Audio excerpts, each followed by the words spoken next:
जय माताजी बधाई मित्रों ने आज रोज जे सावरकुंडला मुकामे सर्व देवी पूजक समाज અને ધર્મસભામાં જે કાંઈ દેવી પૂજક સમાજ અહીંયા એકઠો થયો છે એને અહીંયાથી હું વંદન કરું છું, પ્રણામ કરું છું।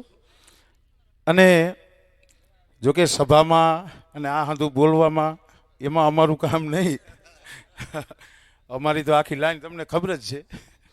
પણ છતાંય માણસ કહે છે ને સુખમાં હવું આવે, સુખ હોય ને અમારા ગાણામાં એવું આવે, સુખમાં હવું આવે, પણ દુઃખમાં આવીને ઉભા રહીએ ને એને ભાઈઓ કહેવાય, હગા કહેવાય, નાઈટ કહેવાય।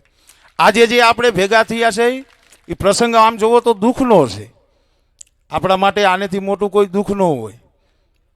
કારણ કે એક વખત અમારા બાબાએ મોરબી એલાઉન્સ કર્યું હતું કે બાપુ અહીંયા આમના ધારાસભ્ય અને હંધાઈ હતા, એટલે એમને રજૂઆત કરી કે જે અમારો દેવી પૂજક સમાજ છે અમારામાં કદાચ છે ને હાથ ખોટનો એકનો એક દીકરો હોય, 20 વર્ષનો થયો હોય અને એ કદાચ છે ભગવાનના ઘરની એને આવી ગઈ હોય અને કદાચ વિયો જાય તો એનો અમને મહિનો 100 મહિના 12 મહિના હોગ હોય છે, એનો અમને મહિનો કે 100 મહિના 12 મહિના હોગ હોય છે।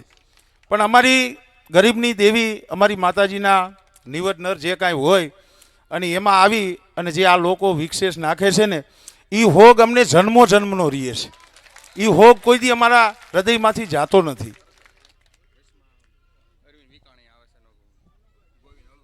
હા, આપણે મનુભાઈ કલાકાર એ પણ પધાર્યા છે, જોરદાર તાળીઓથી બતાવો।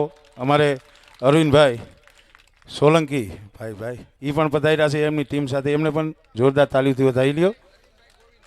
હા, અરવિંદભાઈ, ગોવિંદભાઈ સર્વે ટીમ અહીં પધારી છે, જોરદાર તાળીઓથી એમને વધાવી લ્યો। એટલે કહેવાનું ખાલી એટલું જ છે, આમાં જાજુ કાંઈ બોલવાનું નથી। પણ આવું કોઈ પણ કારણ કે આ એક મિટિંગે, એક સંમેલને કે એક ધર્મસભામાં આ કોઈ નિર્ણય આવે એવી વસ્તુ નથી।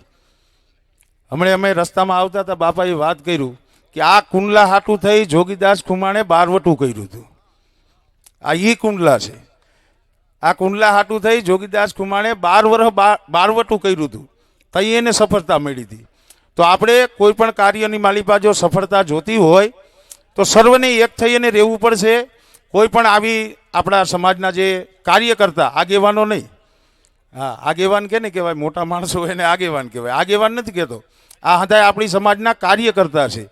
તો એ ગમે ત્યાં કાર્યકર્તા આવું આયોજન કરે અને આપણી સમાજને હાકલ પાડે તો સર્વ આપણા દેવી પૂજક સમાજને ભેગું થવું અને અહીંયા હાયરે જોડાવવું, એટલું જ કહેતા વિનું છું।